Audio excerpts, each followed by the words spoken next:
Mi nombre es Theo Jansen. Soy un escultor cinético. Una parte de mí es un ingeniero que quiere calcular el progreso de la movilidad. Y la otra es un artista que quiere esculpir el aire que nos rodea y darle forma.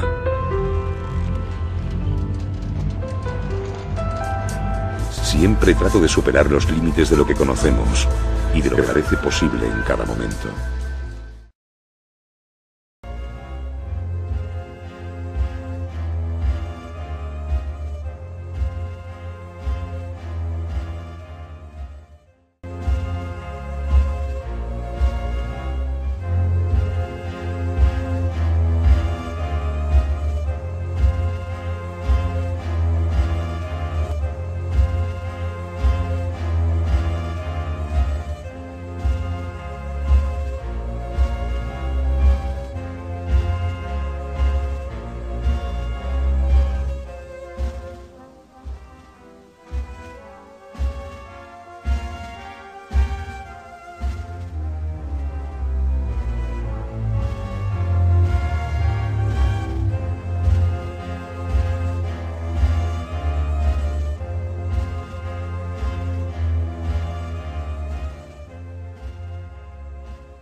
I would like to tell you about a project which has started about 16 years ago, and it's about making new forms of life. And these are made of this kind of tube, electricity tube, we call it in Holland. And we can start a film about that, and we can see a little bit backwards in time. Eventually, these beasts are going to live in herds on the beaches. Theo Jansen is working hard on this evolution. I want to put these forms of life on the beaches, and they should survive over there on their own in the future. Learning to live on their own, and it will take couple of more years to let them walk on their own. The mechanical beasts will not get their energy from food, but from the wind. The wind will move feathers on their back, which will drive their feet. The beast walks sideways on the wet sand of the beach with its nose pointed into the wind. As soon as it walks into either the rolling surf or the dry sand, it stops and walks in the opposite direction. Evolution has generated many species.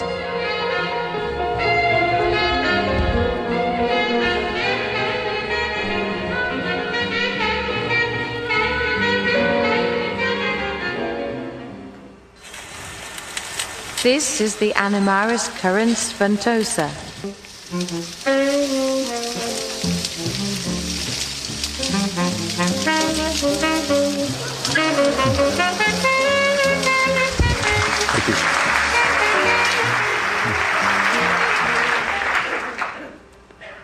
This is a herd, and it is built according to genetical code, and this is a sort of race, and every animal is different, and the winning code will multiply. This is a wave going from left to right. You can see this one. And now it goes from, yes, now it goes from left to right. And this is a new generation, a new family, which is able to store the wind. So the wings pump up air in lemonade bottles, which are on top of that, and they can use that energy in case the wind falls away and the tide is coming up, and they still have a little bit of energy to reach the dunes and save their lives, because they are drowned very easily.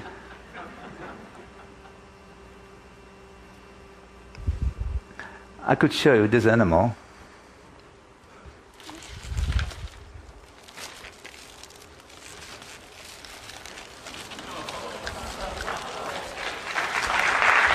you.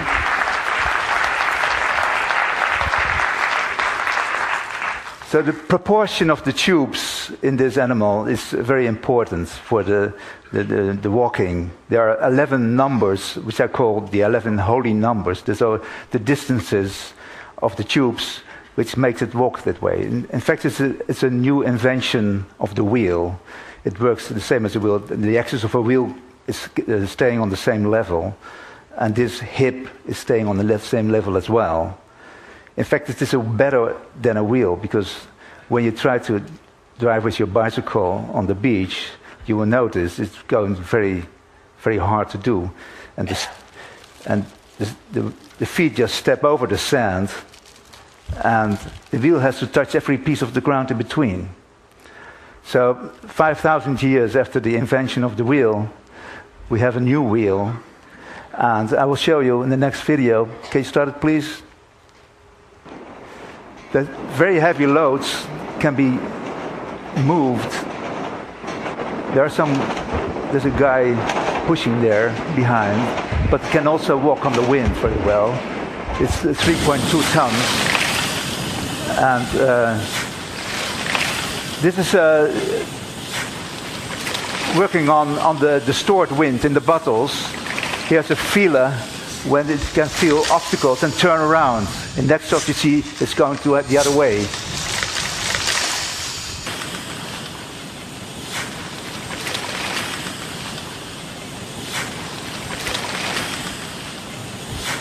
Can I have the feeler here?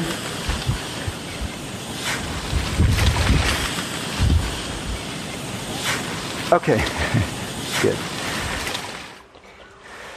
So they have to survive all the dangers of the beach, and one of the big dangers is the sea. This is the sea, and it must feel the water of the sea. And this is the water feeler. And what's very important is this tube. It sucks in air normally, but when it swallows water, it feels the resistance of it. So imagine that the animal is walking towards the sea. As soon as it touches the water, you should hear a sort of sound of running air. Oh. Yes. So if it doesn't feel, it will be drowned, okay?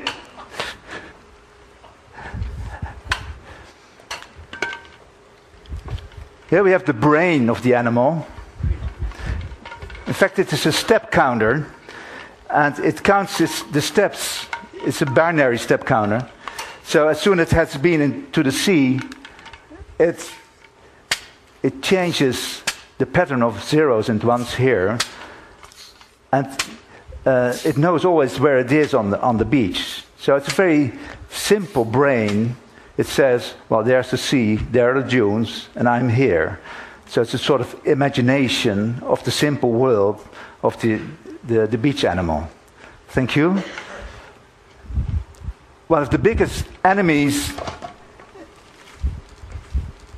are the storms. This is a part of the nose of the animalis percipiere, and when the nose is fixed of the animal, the whole animal is fixed. So when the storm is coming up,